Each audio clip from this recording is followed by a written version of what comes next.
Ստեցինք, պարոն Ռուբինյան։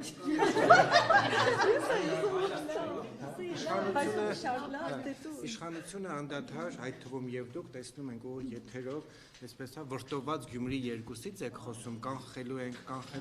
այնպիսի տպավորություն է, որ մեծագույն հանցագործություն է իշխանությունը փորձում կանխել, հատկապես որ նմանատիպ սցենար դուք իրականացրել եք, նկատի ունեմ քաղաքական թիմը Երևանում, երբ որ ձեր քաղաքապետի թեկնածուն 8-9% էր հավաքել եւ միանձնյալ չէր կարողանում քաղաքապետ դառնալ, նրան օգնեց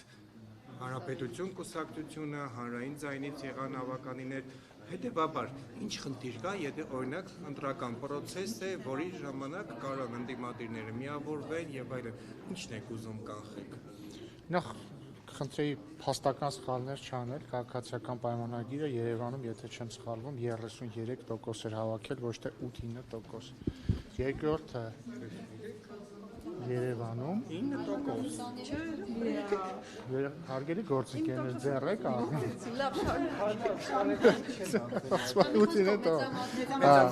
Հաջորդը հանցագործություն չի ընտրություններում հետընտրական կոալիցիաներ ստեղծելը, ձևավորելը եւ իշխանություն դառնալը, դա նախատեսված է ուղիղ ընտրական օրենսգրքով։ Հանցագործությունը կաշառակերությունը։ Սա մեկ, երկրորդը ոչ անպայման է, որ ամեն ինչ, որ հանցագործություն չի, լավ բան լինի։ Հիմա մենք համարում ենք, որ Քոչարյանի եւ երկու օլիգարխների իշխանության գալը վատ բան է եւ դա պետք է կանխել։ Արդյոք դա հանցագործություն է ինքնին։ Եթե արդար ընտրվեն, հանցագործություն չի, բայց շատ վատ բան է։ Որ օրինակ, այն որ մի ընդհատեք ինձ էլի,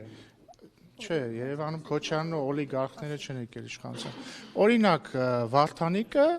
ընտրվեց Գյումրու քաղաքապետ, ինչի արդյունքում, երբ որ Քոչարյանական եւ Սերժ Սարգսյանական եւ ռուսաստանցի օլիգարխական մի քանի ուժեր բաժանվեցին մի քանի բլոկերի եւ հետընտրական համագործակցությամբ Վարդանիկը ընտրվեց քաղաքապետ, ինչը ինքնին հանցագործություն չէր, բայց դրանից ուղիղ 6 ամիս անց Վարդանիկը ձերբակալվեց կաշառակերության մեղադրանքով։ Հիմա ինչ կլինի տարբերությունը, եթե Քոչարյանն ու երկու օլիգարխները տարբեր բլոկների բաժանված հաջողեն ստանալ մարդկանց մեծամասնության քվեն եւ գան իշխանության։ Կաշառակերության մեղադրանքով ոչ ոք չի ձերբակալվի, որովհետեւ ինչպես իրենց իշխանության տարիներին, այդպես էլ այդ ժամանակ իրենք չեն թողնի, որպեսզի իրավապահները անեն իրենց գործը։ Եվ հետեւաբար ինչպես է պետք կանխել այս սցենարի իրագործումը։ Մարդիկ Քոչարյանին եւ երկու օլիգարխներին պիտի տան 0 քվե, որովհետեւ Քոչարյանն ու օլիգարխները մենք տեսել ենք ինչպիսի իշխանություն են եւ ես կարծում եմ մենք չենք ուզում նման իշխանության կրկնել։ Հիմա խնդրում եմ ներողություն, հարգելիներս, ես ձեր համար եմ, բայց կթողնեք մի հատ։ Հիմա չէ, ներողություն, հիմա խնդրում եմ հերթով հարցնել։ Սենք այս ժողովրդավար ենք, հաջորդ հարցը։ Կամքի վրա եք գործում, Ինչ։ ասում եք ժողովրդի կամքի վրա եք փաստորեն ազդում, ասում եք 0 ձայն։ Սիրելի լրագրողներ, ինձ թվում է հարցերը մեկ-մեկ պետքա մնան ոչ աբսուրդային ժանրում։ Ես քաղաքական գործիչ եմ եւ կոչ եմ անում մեր քաղաքական հակառակորդներին քվե չտալ։ Ինչ աշխատում ես ժողովրդավար չեմ։ Հա, բան 37 թիվն է, բան եմ անում, սպառնում եմ, հա, ձեռը Եթե քվետան, ինչ եք անելու։ Եթե քվետան, ուրեմն դա ժողովրդի ընտրությունն է, բայց ես չեմ կարծում, որ ժողովուրդը պիտի, բայց ես չեմ, երբ որ ես ասում եմ թույլ չենք տալու, ես նկատի ունեմ, մենք եւ ժողովուրդը մեր քվեով թույլ չենք տալու, որպեսզի Քոչարյանն ու երկու օլիգարխները դու հիմա դա եղել է, ինչը հիմա դուք ինձ մեղադրում եք, որ մարդիկ ընտրել են այս կամ այն կուսակցությունը։ Շատ լավ, եւ մենք հարգում ենք մարդկանց ընտրությունը։ Բայց մենք չենք հարգում օլիգարխատը, առանձնապես չենք հարգում պարոն Քոչարյանի ներողություն իհարկե խնդրում եմ։ Պարոն Ռուբինյան, չվիրավորվեք դրանից։ Ձեզ պատկերացնում եք ընդդիմադիր խմբակցության պատգամավոր։ մենք կարծում ենք, որ մենք նպատակավորված ենք, որպեսզի 26 թվականի ընտրություններից հետո ունենանք սահմանադրական մեծանալու։ Եվ նաև պատկերացնում ենք, որ Ռոբերտ Քոչարյանը եւ երկու օլիգարխները եւ ընդհանրապես բոլոր օլիգարխները պետք է մեր թիմում օլիգարխ կա, պետք է բոլոր օլիգարխները դուրս մղվեն քաղաքական դաշտից։ Դուք չլինեք իշխանություն, դուք ձեզ պատկերացնում եք ընդդիմադիր պատգամավորություն։ Ինձ թվում է ձեր հարցը կներեք իհարկե, բայց տավտոլոգիա է, բարձր որ եթե մի ուժ իշխանություն չի, ուրեմն ընդդիմություն։ Ներողություն, մի րոպե էլի ժողովուրդ ջան։ Պարոն Ռուբինյան, տեսեք օլիգարխի դասական ձևակերպումն է, որ մարդը, որը բիզնեսմեն է, մեծ լծակներ ունի տնտեսության վրա, նաև կարողանում է քաղաքականության վրա որոշումներ կայացնել եւ ըստ այդմ եթե տնտեսությունն ու բիզնեսն ու քաղաքականությունը իր հետ փոխկապակցված են տվյալ անձի որոշումները ազդեցություն ունեն, նա է օլիգարխ։ Հիմա եթե դուք օրինակ այս բացատրությանը չեք հավատում, նաև Նիկոլ Փաշինյանի ասածներին չեք հավատում, որ 2018-19 թվականներին ասում էր, որ Հայաստանում օլիգարխներ չկան։ Հիմա որ ասում եք Քոչարյանին եւ երկու օլիգարխներին թույլ չենք տալու գալ, ինչ օլիգարխ նկատի ունեք։ Գագիկ Ծառուկյանը գործարար է, որը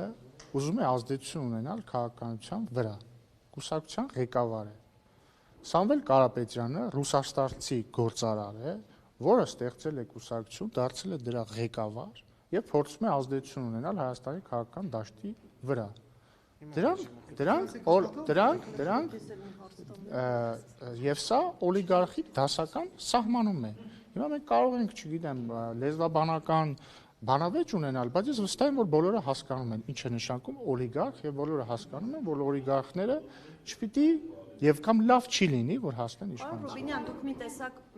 քիչ բան ձևակերպ, Գիկոսի մահ չեք սարքում, դեռ որևէ ուժ չի հայտարարել մյուսի հետ դաշինք կազմելու, կոալիցիա կազմելու, մի րոպե ավարտեմ։ Չէ, բայց միական դուք ինձ ընդհատում եք, ես ձեզ եմ ընդհատում, չէ, որտեղ ձեր միտքը հասկանալի է։ Այդպես չի հայտարարել են եւ Ռոբերտ Միվարկյան, որը դուք եք ներկայացնում, պարոն Ռուբինյան, դա համագործակցության մասին դրանց շուրջ հայտարարություն չկա։ Սիրելի շողի, կա ասում։ Լավ, ասեք։ Կա, որովհետեւ Ռոբերտ Քոչարյանը հայտարարել է, որ պետք է ընտրությունների գնալ մի քանի բլոկով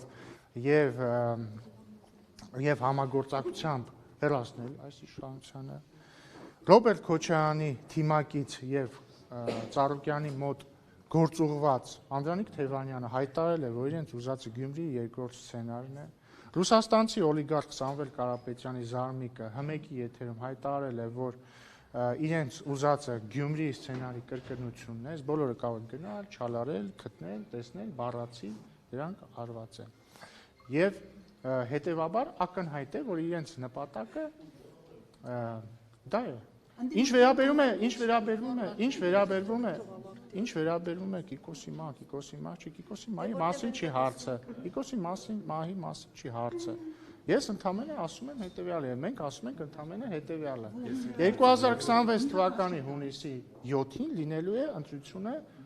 բարեբախտաբար կամ ցավոք։ Հետևյալի վերաբերյալ։ Իրենք քվե են տալիս գործող իշխանությանը մարդիկ, թե քվե են տալիս Քոչարյանին եւ երկու օլիգարխներին իրենց արբանյակների հետ միասին։ Այստեղ շատերը կարող են ասել, բայց ինչու կան նաև այլ ուժեր։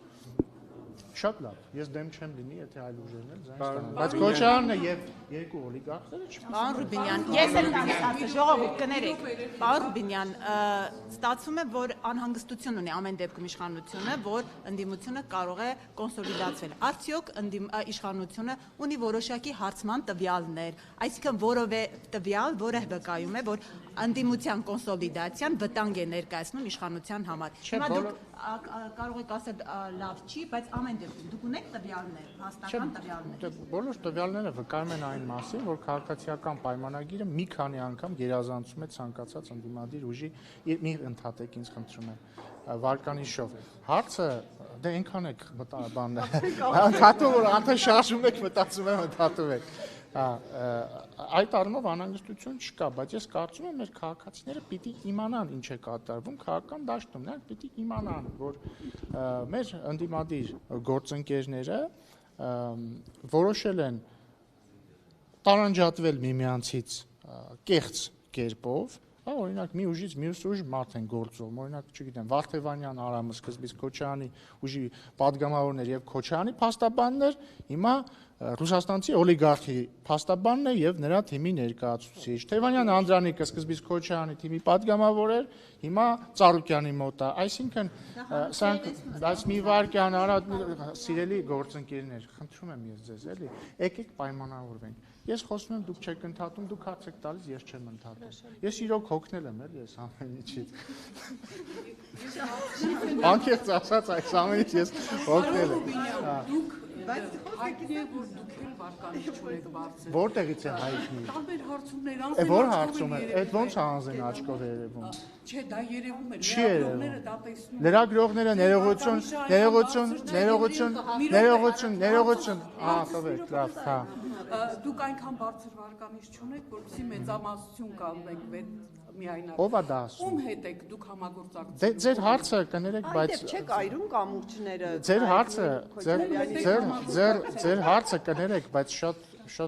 տարօրինակ էր եւ ոչ պրոֆեսիոնալ, որովհետեւ ես հիշում եմ 2021 թվականի ընտրություններից առաջ էլ նույն լրագրողները գալիս ասում էին դուք վարկանիշ չունեք, ընտրություններում պարտվելու եք, արդյունքը բոլորը տեսակ, բայց մի վարքյան թողեք ավարտեմ, էլ։ Հա, երկրորդն էլ ասացիք, ինչ ասացիք, չենք այրում կամուրջը, Քոչարյանի հետ կամուրջ չկա, Քոչարյանի հետ բոլոր հայ ժողովուրդը, ես կարծում եմ Հայաստանի ժողովուրդը Ես կարծում եմ 2026 թվականի հունիսի 7-ին պետք է Հայաստանի ժողովուրդը այրի բոլոր կամուրջները Քոչարյանի եւ ռուսաստանցի օլիգարխի հետ, մնացած օլիգարխների հետ, որպեսզի վերջապես ազգային ժողովը նորմալ քաղաքական բանավեճերի տեղ դառնա, ոչ թե որ գան դավաճան, այսինչ այդ ամեն ինչը ավարտվի։ Նաև կարծում եմ, որ մեր մամուլը պետք է վերջապես այրի կամուրջները Քոչարյանի, Սերժ Սարգսյանի փեսու, չգիտեմ, այնտեղ տարբեր օլիգարխների հետ եւ վերջապես ստանա նորմալ, անկախ ֆինանսավորում, պիտի մամուլը հրապարակի իր ֆինանսական աղբյուրները, մի բանավիճակի հետ ես հարց ունեմ, ձևակերպեք ձեր հարցը։ Բա ինչի չեք այրում եւ Քոչարյանի պատկանող ընկերությունները տենդերներին մասնակցում եւ շահում, ինչի չեք այրել։ Չհասկացա, ինչ կապ ունի մեկը մյուսի հետ։ Հայաստանը ազատ երկիր է, ցանկացած Հայաստանը ազատ երկիր է եւ ցանկացած տնտեսվարող կարող է Հայաստանի օրենքների շրջանակներում վարել իր տնտեսական գործունեությունը եւ մենք երբեք էլ չենք թաքցել, որ մենք քաղաքական դրդապատճառներից ելնելով որևէ բիզնեսի չենք նեղություն տալիս, շնորհակալ եմ դա հաստատելու համար։ Երեք որոշ փաստաբաններ նշեցին, որ սպառնացել եք հոգեվորականին, իսկ ուր է խոսքի ազատությունը այդ դեպքում։ Այդ մարդիկ փաստաբաններ չեն, նրանք քաղաքական գործիչներ են եւ ես համաձայն չեմ նրանց դիտարկումների հետ։ Ինչով է արտահայտվել իմ սպառնալը։ Օրինակ քաղաքական իշխանության ներկայացուցիչը թողեք հարցամ, քաղաքական իշխանության ներկայացուցիչը գնում է եկեղեցի եւ հարցերը փորձում պարզել քահանայի հետ իր տեսակետը հայտնելու։ Ես քահանային տեսակետ հայտնելու համար ոչինչ չեմ ասել, ես ասել եմ, որ որևէ քահանա եւ շարունակում եմ ասել, որ որևէ քահանա իրավունք չունի եկեղեցում մարդուն խտրականության ենթարկել պայմանավորված վերջինիս քաղաքական հայացքներով կամ կուսակցական պատկանելությամբ եւ Հայաստանի Հանրապետությունում բոլորը դեպ ոչ միայն քահանաները ցանկացած ոլորտում, որը չի ենթադրում քաղաքական հայեցողություն պարտավորեն խտրականության չենթարկել մարդկանց եւ բոլոր քահանաները պիտի հիշեն, որ իրենք ծառայում են եկեղեցում ժողովրդին, ոչ թե Քոչարյանի եւ օլիգարխների շտաբում, Քոչարյանին եւ օլիգարխներին։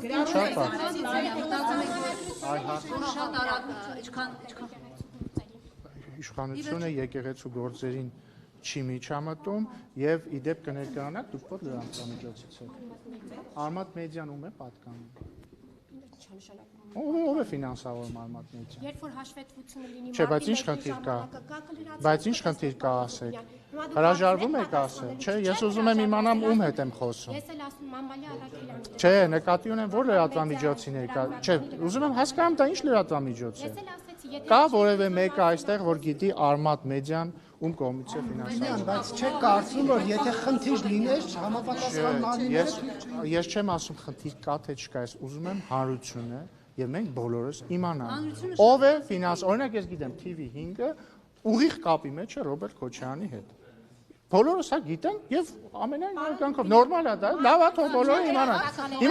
Հիմա ես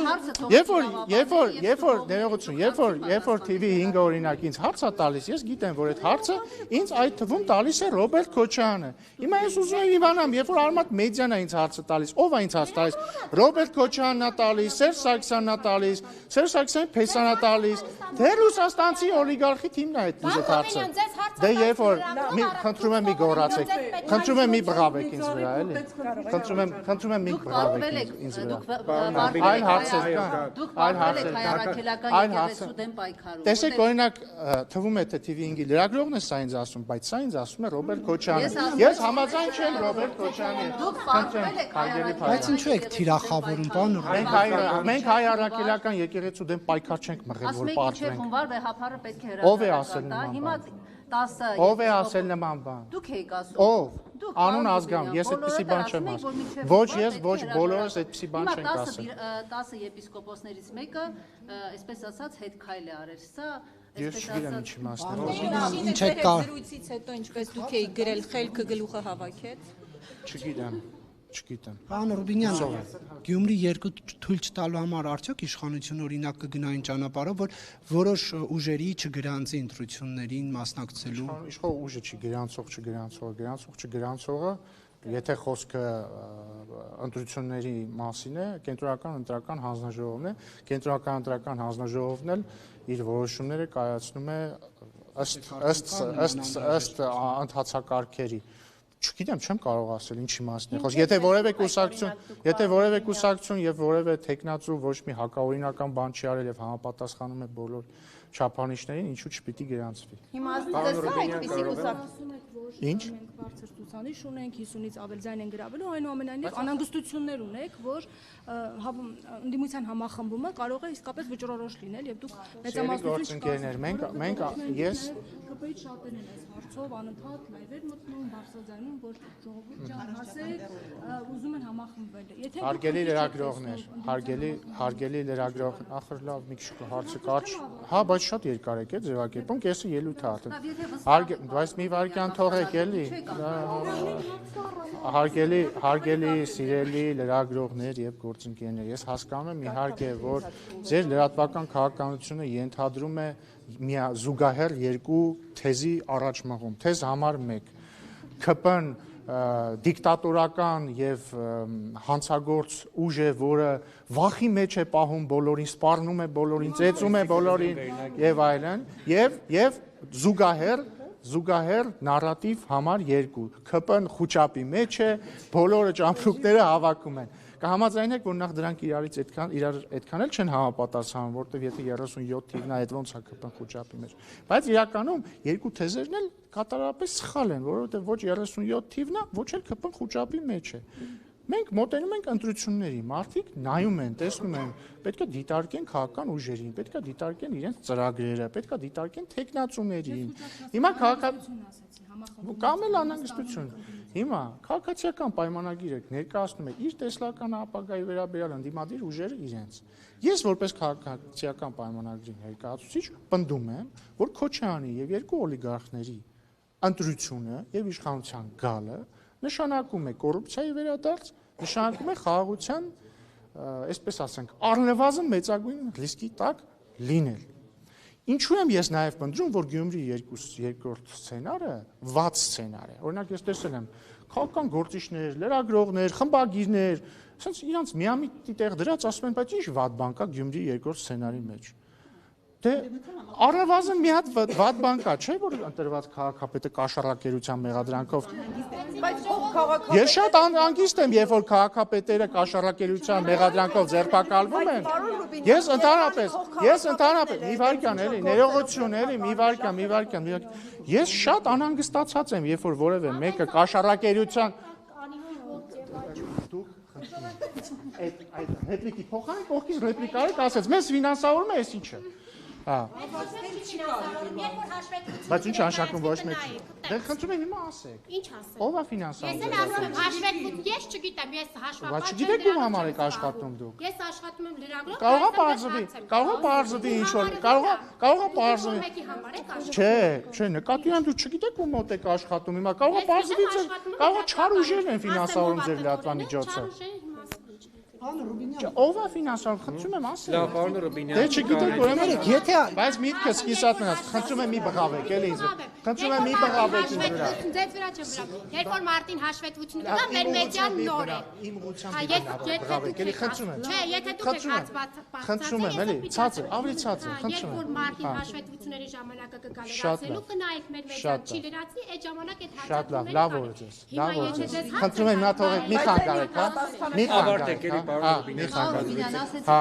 Բայց միտքս ախր կիսատ մնաց էլի։ Ես շատ անհանգստացած եմ, երբ որ քաղաքական գործիչներ, պաշտոնյաներ ձերբակալվում են կաշառակերության մեղադրանքով, որովհետև ես կարծում եմ, որ կաշառակերությունը վատ բան է։ Դե համար լավ կլիներ, որ բոլոր նրանք, ովքեր ասում են, բայց ինչ վատ բան կա, հասկանան, որ վատ բանը կաշառակերությունն է։ Բացի դրանից Բայց ես խնդիր չունեմ ընդդիմությունը, եթե կարողանա, թող միավորվի, ինձ ինչ դրանից։ Դուք կենտրոնացել եք Էջմիածնի քաղաքապետը կաշառքի համար հիմա դատվում է։ Բա մենք կենտրոնացել ենք նրա վրա, որ Քոչյանն երկու օլիգարխները չպիտի գան իշխանության, որպեսզի մեր երկիրը չվերածեն թալանի բույնի, ինչ կա ստեղ չհասկանալու։ Վերջին հարցը խնդրում եմ։ Վաղաշաբաթի ձեր թիմակիցը հիմա կաշառքի համար հակակոռուպցիոն Դիանա Գասպարյանի։ Հիմա մարդիկ ասեն, որ քաղաքացիական պայմանագիրն էլ հանցանկանի եթե իշխանության գա։ Այսինքն նույն կոռուպցիոն գործերով։ Լսեք, երբ որ քաղաքացիական պայմանագրի որևէ անդամ, չգիտեմ, կասկածում է կամ հետապնդում է կոռուպցիայի համար, դա վկայում է նրա մասին, որ կրկին քաղաքացիական պայմանագիրը այստեղ մի վարքյան է, հա, մենք երբեք էլ չենք, մեր իշխանության օրոք, մեր իշխանության ներկայացուցիչ նախարարը ձերբակալվել, մի վարքյան, նախարարը ձերբակալվել, դատապարտվել, այլ նախարարներ քրեական հետապնդման տակ են, փոխնախարարը ձերբակալվել, քաղաքաշինության կոմիտեի նախագահը ձերբակալվել, падգամավոր կա, որի խոսքը արդեն նախքին ներկայացուցիչի մասին է։ Եթե դուք ասում եք մերժելի է կոռուպցիա, հիմա նույն մեթոդով մարդիկ ասեն, այս թիմում էլ եղել են քաղաքապետ, փոխքաղաքապետ, падգամավոր, բայց մարդիկ տեսնում են, չէ՞, որ մեր իշխանության օրոք, ովքեր որ ազնիվ են, շարունակում են աշխատել, ովքեր որ ազնիվ չեն, մեկ ասել այնտեղ կմնան։ Լսեք, էլի ինչ եմ ասում, ովքեր որ ենթադրյալ հանցանք են գործել, իրենք հետապնդվում են։ Ինչ վերաբերում է Քոչյանի եւ երկու օլիգարխների իշխանության տարիներին, իսկ ես ձեզ ուզում եմ հիշեցնել, որ Քոչյանն ու երկու օլիգարխները իրար հետ երկար տարիներ իշխանության են կիսել, մասնավորապես երբ որ օրինակ Քոչյանը նախագահ էր, Ծառուկյանը իշխանամետ ֆրակցիայի կուսակցության ղեկավար էր, մի վարքյան Ռուսաստանցի օլիգարխի եղբայրը ՀԿ խմբակցության ղեկավարն էր մարտի 1-ի ժամանակ, հետո Սերժ Սարգսյանի աշխատակազմի ղեկավարն էր, այ իրանց իշխանության տարիներին, երբ որ մարդիկ կաշառք էին վերցնում, իրենք չէին դատում։ Շնորհակալություն։ Ռուբինյան կներեք, դուք էլ եք կիսել։ Հավանիչ տեսանյութը եւ բաժանորդագրվիչ նորությունները բաց չթողնելու համար։